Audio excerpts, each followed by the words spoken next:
Confesión con la boca.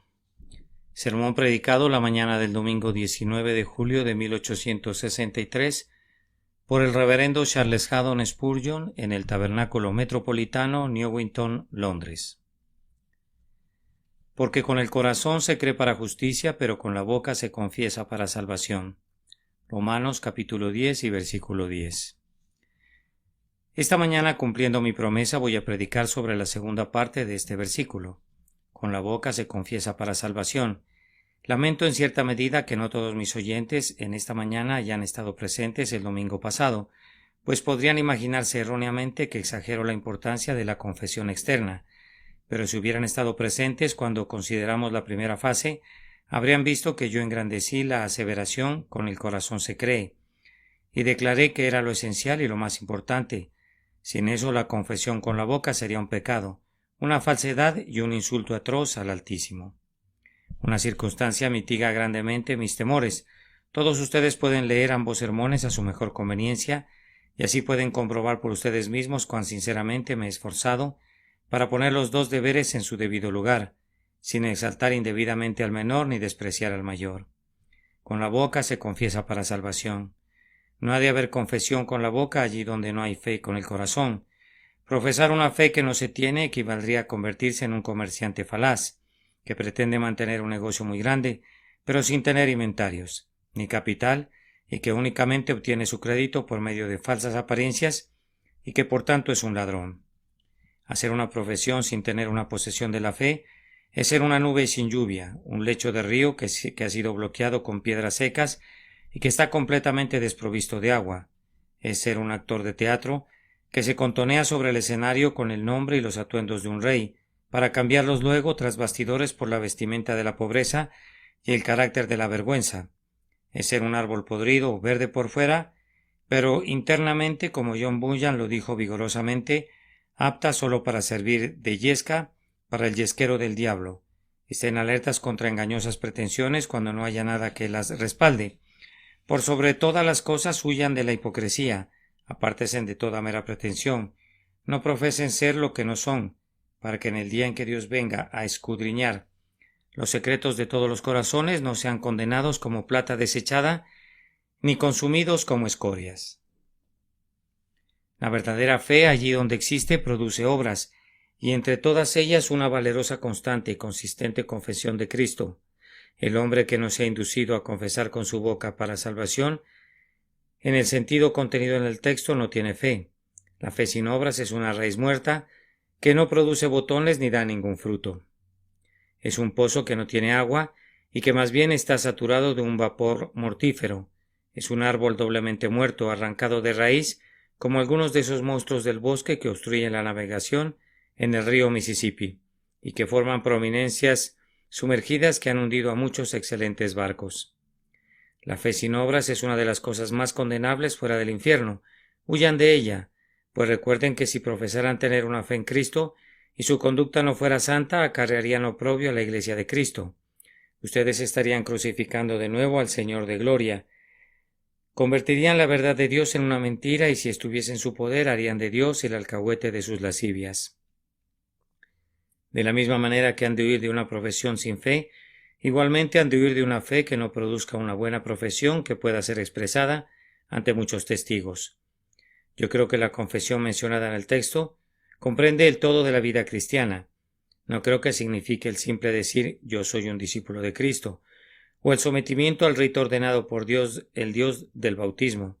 El apóstol incluye bajo el término de confesión la puesta en obra de aquello que Dios ha obrado dentro. Es la confesión mediante actos y obras y palabras de esa gracia que Dios por medio de su Santo Espíritu ha puesto en el alma. Decimos en un proverbio conocido que una golondrina no hace verano. Así la simple confesión de Cristo con la boca por una vez no cumple con la confesión descrita aquí. Un árbol no es un bosque y una profesión de Cristo no es la confesión de Cristo para salvación. La intención va más allá de un acto por claro y por excelente que pueda considerarse en sí mismo. Voy a procurar esta mañana, con la ayuda de Dios, ilustrar el significado de confesar con la boca para salvación y luego voy a ocupar unos cuantos minutos en hacer vigente esta confesión, exhortando a aquellos que en verdad aman al Señor y han creído con su corazón, que se aseguren de confesar con sus bocas. Confesar a Cristo con la boca. Ya lo he dicho, abarca toda la vida y obra del cristianismo. Espero que puedan ver esto antes de que finalice. Diferentes casos requieren de los hombres diferentes formas de confesión. Algunos tienen que confesar al Señor de una manera, otros de otra manera. Todo cristiano es llamado a confesar con su boca, de acuerdo a aquella manera que su propio estado de habilidades y posición en la providencia requiera de sus manos. Primero, entonces, una de las formas más tempranas y sencillas de confesar a Cristo con la boca ha de encontrarse al unirse en actos de adoración pública.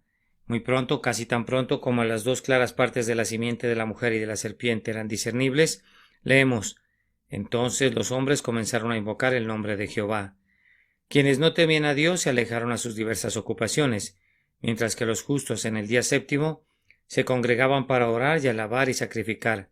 Así que cualquiera que se uniera a las filas de los hombres que invocaban el nombre del Señor era de inmediato identificado mediante este acto como un siervo del Altísimo. A lo largo de toda la corriente de la historia, podemos identificar a los justos por sus reuniones entre ellos de manera unida, para elevar sus oraciones y acciones de gracias al Altísimo. La adoración se vuelve una forma aceptable de confesión cuando la simiente de la serpiente tiene la capacidad de perseguir. En los tiempos en que Jeroboam puso los becerros en Betel y Dan, cuando cualquier israelita emprendía su fatigoso camino hacia Jerusalén, bajo el temor de ser perseguido por su rey, el acto de estar con la multitud que guardaba el día de fiesta en los atrios del templo era de entrada una clara confesión de su fidelidad a Jehová y de su aborrecimiento a todos los ídolos.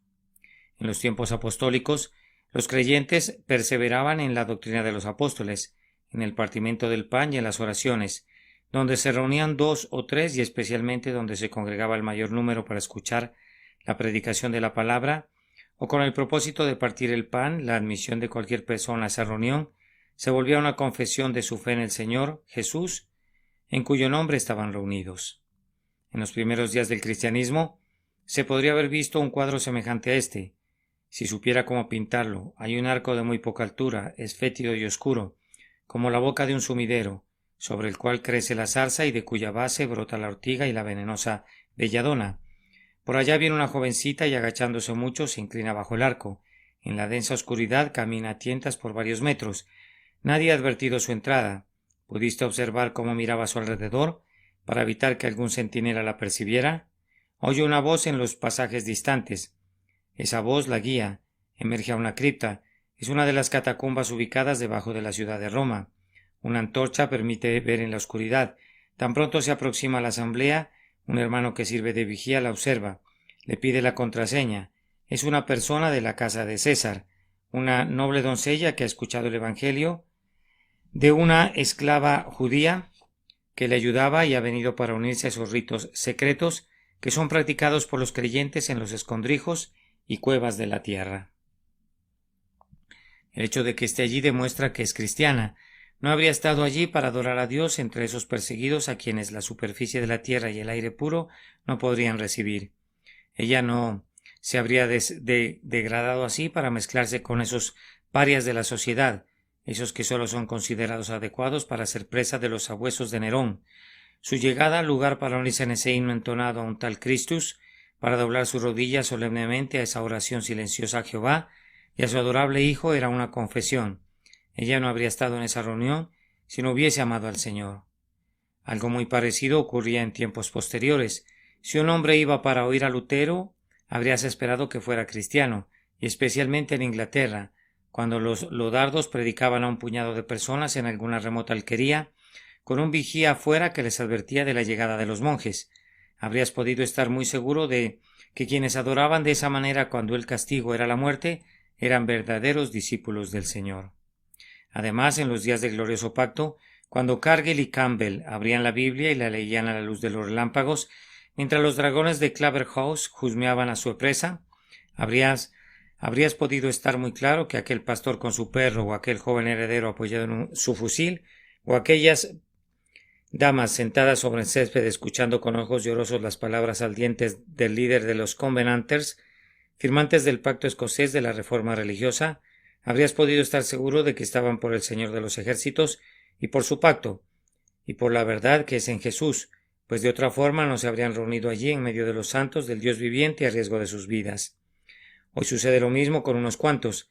Hay algunas damas que tal vez han venido a esta casa esta mañana para quienes las últimas palabras de su esposo fueron: si vas allá, no volverás a entrar a mi casa otra vez. O tal vez fue la palabra del hermano que maldecía a su hermana por su amor a la verdad, o la maldición profunda y condenatoria del padre sobre el hijo por aventurarse a creer en Cristo. Su presencia aquí hoy es una clara confesión del Señor Jesús con su boca. Pero no sucede así con la mayoría de ustedes. No sucede así con 999 casos de cada 1000. Muchos vienen porque es la costumbre, y más.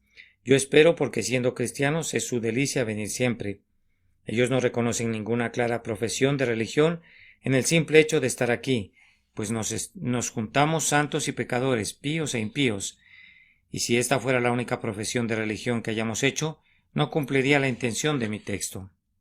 En tiempos de persecución lo haría, en los días oscuros, negros y sangrientos lo haría, pero no hoy, pues ahora representa poca o ninguna confesión para la mayoría de nosotros, sentarnos confortablemente en nuestros asientos y escuchar al predicador, y luego descender por la escalinata de piedra y proseguir nuestro camino. La confesión que se significa aquí es cumplida todavía de mejor manera mediante una debida atención a esas dos ordenanzas que Cristo quiere que sean la divisa de los creyentes. Bajo la antigua dispensación mosaica, las ordenanzas eran únicamente para los israelitas. La circuncisión y la Pascua no eran para los filisteos, ni para los egipcios, sino para la simiente de Abraham, y únicamente para la simiente de Abraham y los prosélitos. Ocurre lo mismo bajo la dispensación cristiana. No tenemos ordenanzas para los extraños, no tenemos ordenanzas para los forasteros, ni para los extranjeros. Ambas ordenanzas están destinadas a la comunidad de Israel. Ustedes recordarán cuán cuidadosamente guardaban estas ordenanzas los antiguos creyentes. Encontrarán que el eunuco etíope cubrió toda la distancia desde el reino de Candas para poder asistir a la adoración en el templo, porque esa era la adoración distintiva del judío y del prosélito de la fe judía. No quería dejar de participar. Ustedes recuerdan cuán cuidadosa y ansiosamente los cabezas de las casas judías vigilaban que todos, incluyendo todos sus hijos, estuviesen presentes en la celebración de la Pascua. Ninguno de ellos quería descuidar aquello que los distinguía como un pueblo separado. Ahora el bautismo es la marca de distinción entre la Iglesia y el mundo. Promulga muy hermosamente la muerte para el mundo y de la persona bautizada. Públicamente ya no es más del mundo, está enterrada para el mundo y ha resucitado a una nueva vida. Ningún símbolo podría ser más significativo. En la inmersión de los creyentes me parece que hay una maravillosa promulgación del entierro del creyente en lo relativo al mundo en el entierro de Cristo Jesús. Es cruzar el Rubicón. Sí, si César cruzaba el Rubicón no habría nunca más entre él y el Senado. César desenvaina su espada y arroja lejos la vaina de esa espada. El acto del bautismo es lo mismo para el creyente. Es cruzar el Rubicón. Es equivalente a decir: no puedo regresar a ustedes, estoy muerto para ustedes, y para demostrar que lo estoy absolutamente enterrado para ustedes. No tengo nada más que ver con el mundo, yo soy de Cristo y soy de Cristo para siempre. Luego la cena del Señor. Cuán hermosamente esa ordenanza expone la distinción entre el creyente y el mundo en su vida y aquello que alimenta su vida. El creyente come la carne de Cristo y bebe de su sangre. Me sorprende que algunos de ustedes que aman a mi Señor se mantengan alejados de su mesa. Fue su voluntad al morir: haced esto en memoria de mí. Es muy benevolente de su parte que haya instituido una ordenanza como esa, que nos haya permitido a nosotros, que éramos como perros, sentarnos a la mesa de los hijos para comer de un pan que los ángeles nunca conocieron. No entiendo, mi querido hermano, mi querida hermana, qué tipo de amor puede ser el suyo si oyen que Jesús dice: si me amáis, guardad mis mandamientos, y sin embargo ustedes descuidan sus ordenanzas. Ustedes dirán que no son esenciales y yo les responderé que es muy cierto, que no son esenciales para su salvación, pero que sí son esenciales para su consuelo, y también que son muy esenciales para su obediencia. Le corresponde al Hijo hacer todo lo que su Padre le ordene. Sí, mi amante amigo, sí, mi amado Redentor. Si el Redentor me hubiese ordenado hacer algo que me dañara, lo haría por amor a Él. Cuanto más entonces, cuanto me dijo: haced esto en memoria de mí. Estas dos ordenanzas traen consigo hasta cierto grado una cruz, especialmente la primera. Mientras leía ayer la vida del buen Andrew Fowler, observé que después de que fue bautizado, algunos de los jóvenes de la aldea propendían a burlarse de él, preguntándole cómo le había gustado que lo sumergieran y preguntas semejantes que son bastante comunes en nuestros días. No pude dejar de advertir que la burla de hace 100 años es justamente la burla de hoy. ¿Tú crees que estos son sus mandamientos? Te exhorto, por tanto, delante de Dios y de los ángeles elegidos, ante quienes serás juzgado en el último gran día, que si tú con tu corazón has creído, haz con tu boca la confesión que estas ordenanzas implican, y Dios te dará, en verdad, una dulce recompensa al hacerlo. Para confesar a Cristo correctamente con la boca, ha de haber una asociación con el pueblo del Señor. Así fue en los tiempos antiguos. Moisés es un israelita, pero si quisiera podría dividir en la corte del faraón en medio del lujo y de la comodidad. ¿Qué es lo que elige? Faraón en medio del lujo y la comodidad. ¿Cómo es elegido? Sale a sus hermanos y mira sus cargas, defiende su causa teniendo por mayores riquezas el vituperio de Cristo que todos los tesoros de Egipto. Moisés, el renombrado hijo de la hija de Faraón, se asocia con los pobres esclavos despreciados que fabrican ladrillos para el rey. Qué cuadro tan sumamente conmovedor tenemos al seguir al pueblo de Dios en la historia de Ruth. Uno se embeleza al oír a esa piadosa mujer diciéndole a su suegra: porque a donde quiera que tú fueres, iré yo, y donde quiera que vivieres, viviré. Tu pueblo será mi pueblo y tu Dios mi Dios. Hubo una confesión del Dios de Israel cuando Ruth se unió a Noemí de todo corazón. Ahora encontramos en los primeros tiempos de la Iglesia cristiana que tan pronto como un hombre se convertía en cristiano, se dirigía a su propio grupo, se asociaba con los santos. Cuando preguntabas ¿dónde están los creyentes?, podías encontrarlos a todos juntos. Puedes encontrarte otras criaturas vagando separadamente por las montañas, pero las ovejas aman estar en los rebaños. Pablo no se contentó con ser bautizado, sino que después de su bautismo intentó por sí mismo unirse a la Iglesia. Y encontramos que donde estuviera el pueblo de Dios siempre estaba formado en una iglesia, ya fuera en Filipos, o en Éfeso, o en Pérgamo, o en Tiatira, o en la misma Roma. Pablo formaba iglesias en todas partes, y conforme iba de lugar en lugar miraba la iglesia como la columna y el fundamento de la verdad. A mí me agrada grandemente la predicación en los teatros. Ustedes saben cuán sinceramente me gozo en la predicación de Cristo en todas partes, pero hay una carencia en toda esta labor. El grano es sembrado, pero no hay nadie que lo cuide posteriormente, nadie que lo recoja. La manera en que todo esto ha de ser implementado no es por medio de las asociaciones, sino por la Iglesia. La Iglesia de Dios es la verdadera madre de los convertidos. Es de su seno que han de nacer, y en su pecho han de alimentarse, y en sus rodillas han de ser mecidos. Esos que van por todos lados hablando con ligereza de la comunión de la Iglesia y quisieran que todos los cristianos se mantuvieran separados de las iglesias hacen daño, y son sin saberlo agentes del mal, pues la Iglesia es bajo Dios una gran bendición para el mundo, y la unión con la Iglesia tiene el propósito de ser un método de confesión que no ha de ser descuidado. Supongan por un momento, hermanos, que en vez de esta compacta falange de esta Iglesia, estuviéramos separados en cristianos individuales y no mantuviéramos ninguna asociación los unos con los otros. Yo no dudaría en afirmar que algunos de los de corazón más ardiente entre ustedes se enfriarían, pues el asociarse unos con otros se promueve su celo y se enciende su entusiasmo.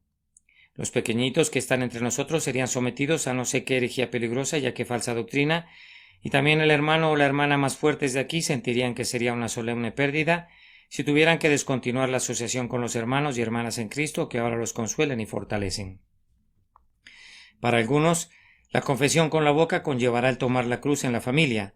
No conozco ninguna otra forma en la que esta confesión sea más agradable a Dios y al mismo tiempo más ardua para los hombres que tomar la cruz en la familia.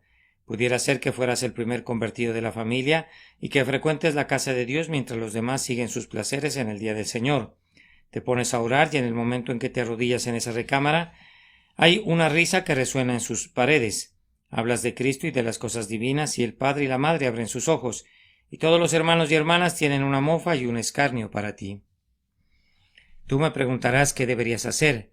Persevera, mantente firme, sé constante, pues ahora es que debes hacer una confesión con tu boca para salvación.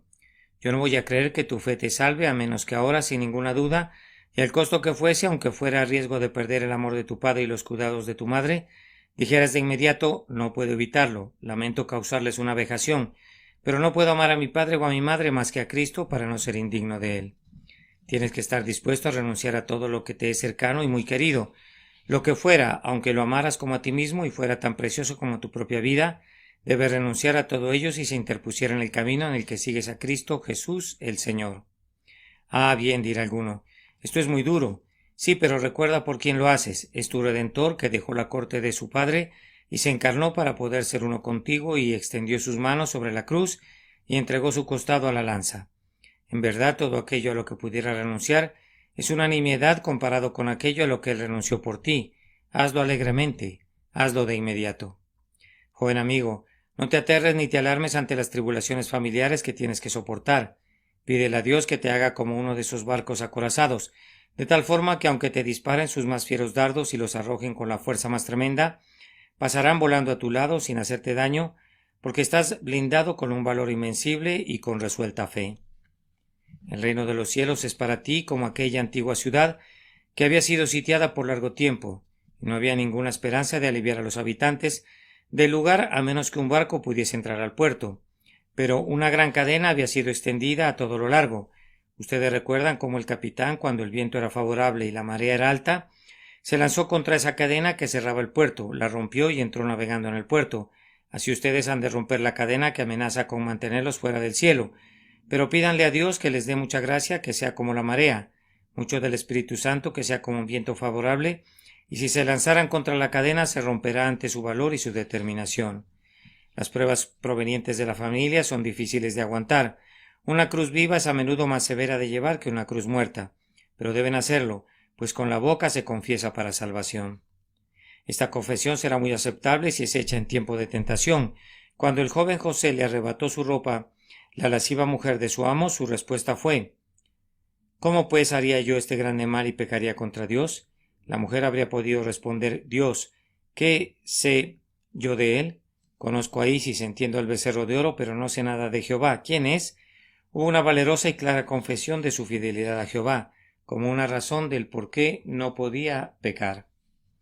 El caso de Nehemías es igualmente pertinente. Cuando lo invitan a una conferencia secreta en el templo, él dice: un hombre como yo ha de huir.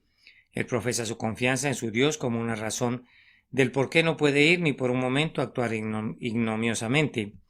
Ahora, cristiano, aquí es donde debes hacer una confesión con la boca. Alguna sucia trampa en el negocio que se ha vuelto tan común que nadie considera nada malo en ella se te presenta en tu camino. Ahora actúa como hombre y di: prefiero morirme de hambre que hacerlo. Yo no puedo ni quiero vivir del robo, aunque esté medio legalizado por la sociedad. Joven amigo, ahora es tu oportunidad. Cuando llegue el día domingo y seas arrastrado de la manga por una docena de amigos para que los acompañes para desperdiciar las santas horas, muy bien puedes decirles no y dar la razón. No puedo hacerlo, pues soy un cristiano. Oh, pudiera ser que hayas venido del campo y tu amigo te proponga llevarte a una guarida de infamia para mostrarte lo que es la vida. Respóndele que él no entiende cómo saciar tu apetito, pues tú eres un cristiano. Para algunos propósitos yo preferiría la aseveración de la fe de uno en Jesús en el tiempo de la tentación a cualquier otra forma de confesión, pues ciertamente no podría haber ninguna hipocresía en ello. Cuídate, hermano, de no dejar nunca de reconocer a tu Señor en el tiempo de la tentación. Comenta uno, nunca dejaré de hacerlo.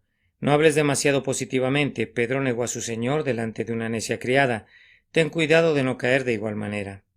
Es fácil decir: yo soy un buen marinero, cuando estás en la costa. Caminas muy bien por la cubierta superior del barco cuando éste se encuentra en el muelle. No sabes lo que es una tormenta, ni cómo se sacude el barco cuando las olas bañan la cubierta. Sería mejor que guardaras tus jactancias para cuando hubieses ido al mar. No te jactes de nada de lo que harás, sino más bien di: sosténme y seré salvo. La confesión con la boca ha de hacerse con doble resolución, siempre que seamos llamados a sufrir tribulación por causa de Cristo. Cuando la profesión de Cristo nos pudiera acarrear alguna pérdida, o cuando la negación de su nombre nos pudiera proporcionar una prosperidad temporal. Ustedes saben cómo en los tiempos antiguos los 3 santos varones rehusaron inclinarse ante la imagen de Nabucodonosor que éste había erigido. Ellos estaban dispuestos a morir, pero no estaban dispuestos a negar a su Dios. Ellos podían arder, pero no podían retroceder, y así fueron arrojados al horno porque no podían arrojar de sí su confianza en Dios. Miren a Daniel por allá, con su ventana abierta, adorando hacia Jerusalén 7 veces al día, como lo había hecho siempre. Lo hace con valentía. Fue una valerosa respuesta la que dieron Pedro y Juan cuando los escribas y los fariseos les ordenaron que no hablaran más en aquel nombre. Juzgad si es justo delante de Dios obedecer a vosotros antes que a Dios. Yo he observado que Siempre que la persecución brama y los hombres están sujetos a perderlo todo por Cristo, las personas más tímidas pero que son sinceras generalmente dan la cara en ese momento. Allí está José de Arimatea. No se escucha de él cuando Jesús vive, pero cuando el cuerpo de Jesucristo está sobre la cruz, ¿quién es el que entra en la cueva de León? ¿Quién es el que va a Pilato? José de Arimatea pide el cuerpo de Jesús. Él encuentra el sepulcro, ¿y quién es el que ayuda a envolverlo en lienzos con especias aromáticas? Pues Nicodemo, que vino a Jesucristo de noche, otro cobarde. Ambos progresan, y ya no son más cobardes en la hora del apuro. El ciervo huye veloz cuando ve a los sabuesos, pero cuando se ve acorralado lucha con la valentía de la desesperación. Así quienes son tímidos cristianos temblorosos en tiempos ordinarios, a la hora de la verdad dan un paso al frente y son tan valerosos como los creyentes más heroicos. Algunos de ustedes esconderían sus cabezas si llegáramos al punto de la persecución, de la hoguera y de la muerte. Erasmo solía decir que no tenía la madera apropiada para ser un mártir. Por eso yo creo los católicos seguidores del Papa pintan a Erasmo como colgando en algún punto entre el cielo y el infierno, y los protestantes no necesitan disputar por causa de esa pintura. Él poseía algún tipo de conocimiento de la verdad, pero no tenía el valor de declararla y temblaba mientras su amigo Lutero fue directo al frente y golpeó la triple corona sobre la frente del Papa. No seamos nunca como Erasmo. Si Jehová es Dios, seguidle, y si va, id en pos de él. Si valiera la pena vivir para el mundo y el pecado, vive para ellos con todo tu corazón y alma y fuerza. Pero si Dios es Dios, no te quedes cuestionando y claudicando entre dos pensamientos, sino decidida, valerosa y positivamente di: yo estoy por el Señor. No hay tiempo semejante al tiempo de pérdida y tribulación para hacer una confesión. Hermanos míos, yo creo que un cristiano difícilmente podría hacer esta confesión con su boca, a menos que hiciera a veces algo inusitado para dar testimonio. ¿Quién está por Jehová? Júntense conmigo, dijo Moisés cuando descendió del monte y quemó el becerro de oro, y se juntaron con él todos los hijos de Leví, y él les dijo: así ha dicho Jehová, el Dios de Israel, poned cada uno su espada sobre su muslo, pasad y volved de puerta a puerta por el campamento, y matad cada uno a su hermano y a su amigo y a su pariente. De vez en cuando seremos incapaces de confesar a Cristo, a menos que hagamos algo que pareciera duro y extraño, pero que debe hacerse por Dios y por la causa de la verdad. Ciertamente los Elías de Dios no pueden quedarse callados, mientras miles de sacerdotes de Baal están encendiendo sus fuegos e invocando a Baal. Ellos deben pasar al frente. ¿Acaso no son ustedes siervos de Baal, y yo el siervo del Dios vivo? Descubriremos que es necesario forzar las exquisiteces de la etiqueta y hollar bajo nuestros pies las formalidades que la sociedad dignificada quiere erigir, y como el profeta que llegó a Betel tendremos que clamar contra los altares en los que otras personas pagan sus votos. Yo he admirado, y aquí tomo mi cruz como un buen hermano, yo he admirado grandemente un testimonio dado recientemente en la Asamblea de la Iglesia Libre de Escocia por mi hermano Candelis, en contra de la inscripción que fue colocada sobre el mausoleo erigido en memoria del excelente príncipe Alberto. Lo he admirado por su arrojo al expresar lo que pensaba y sentía. Yo creo que debió haber recibido un tributo de honor en lugar de un aullido de indignación. A él le importa poco si es alabado o censurado, pero debería hacerse justicia a su valor y a su fidelidad. Él ha señalado el carácter papista de la inscripción, de la cual me aventuro a decir que el propio príncipe la aborrecería, si su espíritu pacífico visitara el mausoleo. Si recuerdo correctamente, el señor Baptist Noel nos ha informado que el príncipe exclamó en su lecho de muerte: nada en mi mano llevo, simplemente a tu cruz me aferro. Murió siendo cristiano, aferrándose humildemente a la cruz de Jesús. Por tanto, su mausoleo está siendo deshonrado por una inscripción apta para un santo del papado, pero no para alguien que amó al Señor Jesucristo. No hay ninguna deslealtad cuando expresamos francamente nuestra opinión, ni pretendemos interferir en la libertad de otros. Debería otorgarse una licencia abierta al afecto, y a la aflicción debería tener su propia escogencia de palabras. Pero es un error, si es que no es un pecado, imponer un panegírico papista cuando un epitafio cristiano habría sido más apropiado. Yo tomo mi cruz con Candelis, y no sería sincero con Dios si no lo hiciera, pues yo creo que quien confiesa a Cristo, algunas veces contra la tendencia popular y la corriente popular, es la única persona que puede esperar recibir una recompensa de su Señor por haber actuado fielmente en todas las cosas. Algunas veces tendrá que hacer esto, pero no siempre, tal vez no con frecuencia. No pierdan su camino por dar testimonio. Pero cuando la carga del Señor esté sobre ustedes, testifiquen y que nadie los meta en miedo. Además, no es posible confesar a Cristo con la boca a menos que estemos dispuestos a usar nuestra posición como un método de confesión. Josué es cabeza de una casa. Él usa esa posición. Pero yo y mi casa serviremos a Jehová.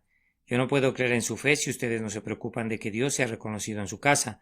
Que el altar familiar sea erigido, que el sacrificio humee sobre el altar. Si no pudiera ser 2 veces al día, que sea por lo menos una vez, pero asegúrense de pagar sus votos al Altísimo en esa posición, pues de lo contrario no habrían hecho una confesión para salvación. O pudiera ser que tengan alguna influencia donde puedan ayudar a la Iglesia de Cristo. Háganlo diligentemente. Esther es la reina de Asuero. Si ella dejara de identificarse como judía y si no hiciera suya la disputa de Israel con Amán, entonces ella sería repudiada. Ella llegó al reino para un momento como ese. Algunos de ustedes son patronos de muchos empleados, o tal vez podrían ser miembros del Parlamento, o tal vez se muevan en esferas en las que tienen el poder suficiente para influenciar las mentes de otras personas. Sean diligentes en hacerlo por Dios, pues toda esa influencia es dinero dado a ustedes para que lo pongan al interés para su Dios y Señor, y si lo enterraran en una servilleta o lo usaran solo para ustedes mismos, Él tendría que decirles en el último gran día: siervo malo y negligente, serás entregado a los verdugos. Además, hay algunas personas que no confesarán nunca con sus bocas al Señor Jesús, como deberían hacerlo, a menos que se vuelvan predicadores. David dijo que él había predicado la palabra en la gran congregación, y se jacta que no ha rehuido anunciarla delante de los reyes. Ahora hay algunos de ustedes que poseen la habilidad de hablar, pero nunca lo hacen. Toda la longitud entera de las calles de Londres los espera como un púlpito. La población entera de Londres está lista para hacer su audiencia. ¿Por qué no comienzan a hablar? Pueden hablar sobre política. La otra noche en la institución literaria entiendo que leíste un ensayo capital sobre un tema de astronomía. Si amas al Señor, ¿vas a dar toda su atención a estos temas inferiores? No. Al menos algunas veces da tu atención a quien te compró con su sangre. No sois vuestros porque habéis sido comprados por precio. Preocúpate entonces que tu conversación sea más de Cristo que de cualquier otra cosa que poseas. Habla a favor de tu Dios y Señor. Me comentas que eres nervioso. Que no te preocupe tu nerviosismo. Inténtalo una vez. Si te tropiezas una docena de veces, inténtalo otra vez. Verás que tus talentos aumentan. Es sorprendente ver cómo esas interrupciones hacen más bien que nuestra continuidad. Simplemente libera tu alma de lo que hay en ella. Que tu corazón se ponga al rojo vivo, y entonces, como algún volcán que está vomitando sus entrañas más íntimas, deja que la lava ardiente de tu exposición se deslice a borbollones.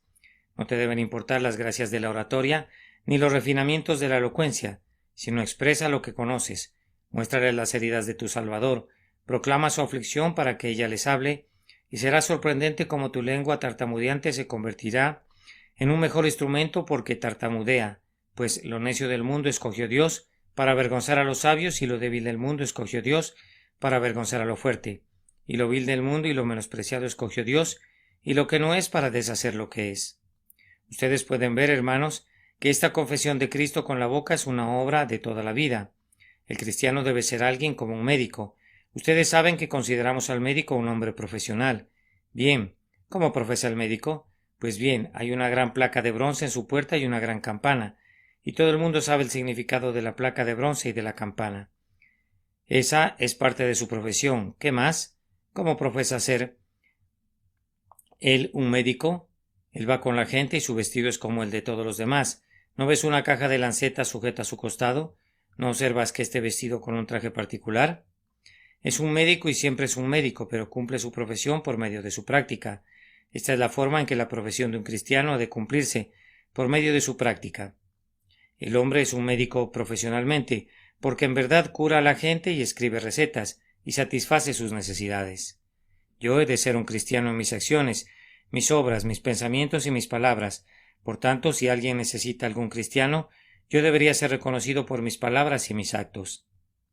Así hay algunas personas que necesitan usar un gafete alrededor de su cuello para mostrar siquiera que son cristianos, pues de lo contrario podríamos confundirlos con pecadores, pues sus acciones son muy semejantes. Eviten eso, que su profesión sea manifiesta por su práctica, sean tan claramente un trazo de la pintura divina, que en el momento en que alguien ponga la vista en ustedes diga: sí, esa es la obra de Dios, ese es un cristiano, la más noble obra de Dios. Cuento solo con 1 minuto o 2, justo para pronunciar unas pocas palabras de exhortación. Queridos amigos, asegúrense de confesar a Cristo con su boca. No pongan ninguna excusa, pues ninguna excusa que puedan poner sería válida. Dices que vas a perder tu negocio. Piérdelo y ganarás tu alma, que no estarás a la moda. ¿Qué importancia tiene estar a la moda? Que serías despreciado por aquellos que te aman. ¿Acaso amas a tu esposo o a tu esposa más que a Cristo? Si así fuera, no serías digno de él. Pero ¿eres tan tímido? Preocúpate de no ser tan tímido como para estar perdido al final, pues los temerosos y los incrédulos tendrán su porción en el lago que arde. No me refiero a aquellos que temen y algunas veces tienen dudas de su interés en Cristo, sino a aquellos que tienen miedo de confesar a Cristo delante de los hombres. Ustedes saben que en el silencio de la hora de la enfermedad o de la muerte, ninguna excusa, independientemente de cuán plausible pueda parecerles ahora, responderá a su conciencia, y si no responderá a su conciencia pueden estar seguros que no satisfará a Dios. Enseguida recuerda cuán deshonroso es que digas que crees con el corazón pero que no hicieras una confesión. Eres como una rata escondida detrás del friso de la pared, que solo sale cada vez y cuando nadie la mira y luego corre a esconderse otra vez. Qué metáfora tan degradante, dirás. Pretendía degradarte con ella para sacarte de tu cobardía. ¿Cómo? ¿Ha de ser tratado Cristo de esta manera, como si el nombre de Cristo habría de ser profesado en hoyos y esquinas ocultos? No que se diga ante el rostro del sol, en verdad yo amo a Jesús, que se entregó por mí. No es alto que se deba decir cuando se está solo, ni se ha de ocultar de los oídos de los hombres. Él murió frente al rostro del sol. Rodeado de escarnecedores y rodeados de escarnecedores, declaremos también nuestra fe en Jesucristo. Por otro lado, cuán honorable será esa confesión para ustedes, si yo tuviese que unirme a algún ejército y encontrara en las listas convocatorias una relación de todos los granujas y de toda la escoria de las calles. No creo que me gustaría ser un soldado. Pero si por otro lado viera que mi coronel es un gran vencedor y que tendría por compañeros y camaradas a hombres que tuvieran algunos gloriosos nombres sobre sus estandartes, me sentiría honrado de que me permitiera ser el que toque el tambor en un regimiento de esa naturaleza. Así, cuando leo la lista y encuentro a Abraham, a Isaac, a Jacob, a Moisés, a David, a Daniel, a Isaías, al propio Jesucristo, a los apóstoles, a Lutero, a Calvino, a hombres cuyos nombres se han vuelto nombres caseros en cada familia cristiana, consideraría un honor si mi nombre se encontrara escrito con el de ellos, como el soldado más humilde y débil de todo el ejército. Es algo honorable. Por tanto, toma tu decisión para unirte a nosotros y debes estar preparado a ser despreciado como un seguidor del Señor Jesucristo. Yo los exhorto a esto porque los hará útiles. ¿Qué bien podría ser un cristiano secreto? Es una vela puesta debajo de un almud, es una luz encerrada en una linterna sellada. Tu luz ha de brillar. ¿Para qué serviría un cristiano secreto? ¿Sería como sal desvanecida, y para qué serviría sino para ser hollada por los hombres? Vamos, el sabor de su sal ha de sentirse por todo el mundo. La gracia es suficiente. Ese es otro argumento para ti. Yo creo que tendrás nuevas responsabilidades y peligros si haces una confesión. La gracia es suficiente. Si la gracia te pusiera sobre un pináculo del templo, ten la certeza de que la gracia se mantendrá allí. Si te quitas del pináculo y te bajas al piso duro, estarías inseguro allí, pero si Dios te pone sobre el pináculo, podrían venir todos los diablos del infierno para empujarte hacia abajo, pero permanecerías firme. No seas desobediente eligiendo tu camino. Sigue el camino de Dios y estarás seguro en él. Por último, el galardón es espléndido. A cualquiera, pues, que me confiese delante de los hombres, yo también le confesaré delante de mi Padre que está en los cielos. Había una vez un príncipe de legítima sangre real que abandonó el palacio de su padre y viajó a un lugar distante en los dominios del rey, donde era poco conocido y aceptado. Era un verdadero príncipe y mostraba en su rostro esas señales de realeza, esa extraña divinidad que circunda a un rey, que podría haber conducido al espectador a saber que pertenecía a la realeza. Pero cuando llegó al lugar, la gente dijo: «Este es el heredero del trono, insultémosle, mostrémosle nuestro desagrado». Otros decían que no era un heredero del todo, y se pusieron de acuerdo para ponerlo en el cepo. Cuando se encontraba allí, todos los hombres le arrojaban todo tipo de inmundicias y le lanzaban todo tipo de duras palabras y decían: ¿quién se atrevería a reconocerle como príncipe? ¿Quién se atrevería a apoyarlo? Se levantó un hombre en medio de la multitud y dijo: «Yo me atrevo». Entonces lo pusieron en el cepo al lado del príncipe, y cuando arrojaban la inmundicia sobre el príncipe, caía sobre el hombre también, y cuando le decían duras palabras al príncipe, también le decían duras palabras a él. El hombre estaba allí sonriendo y recibiendo todo. De vez en cuando una lágrima rodaba por su mejilla, pero eso era por ellos, porque trataban así de mal a su soberano. Pasaron los años y el rey vino a esos dominios y los subyugó, y vino un día de triunfo sobre la ciudad conquistada. Los gallardetes pendían de todas las ventanas y las calles estaban salpicadas de rosas. Entraron las tropas del rey uniformadas con relucientes armaduras de oro y con penachos en sus yelmos brillantes. La música resonaba dulcemente, pues todas las trompas de gloria tocaban. Era del cielo que había venido. El príncipe recorría todas las calles en su glorioso carruaje, y cuando llegó a las puertas de la ciudad, allí estaban los traidores atados con cadenas, comparecieron temblando ante él. Él se fijó en un hombre en medio de la multitud que estaba libre y sin cadenas y preguntó a los traidores: ¿Conocen ustedes a ese hombre? Él estuvo conmigo en aquel día en que ustedes me trataron con escarnio e indignación. Él estará conmigo en el día de mi gloria. Ven acá, dijo. Y en medio del sonido de las trompetas y la voz de aclamación, el pobre despreciado y rechazado ciudadano de esa ciudad rebelde recorrió las calles en triunfo, al lado de su rey, que lo vistió de púrpura y puso una corona de oro puro sobre su cabeza. Allí tienen la parábola. Vívanla. Amén. Confesión con la boca. Sermón predicado la mañana del domingo 19 de julio de 1863 por Charles Haddon Spurgeon en el Tabernáculo Metropolitano, Newington, Londres. Porque con el corazón se cree para justicia, pero con la boca se confiesa para salvación. Romanos capítulo 10 y versículo 10.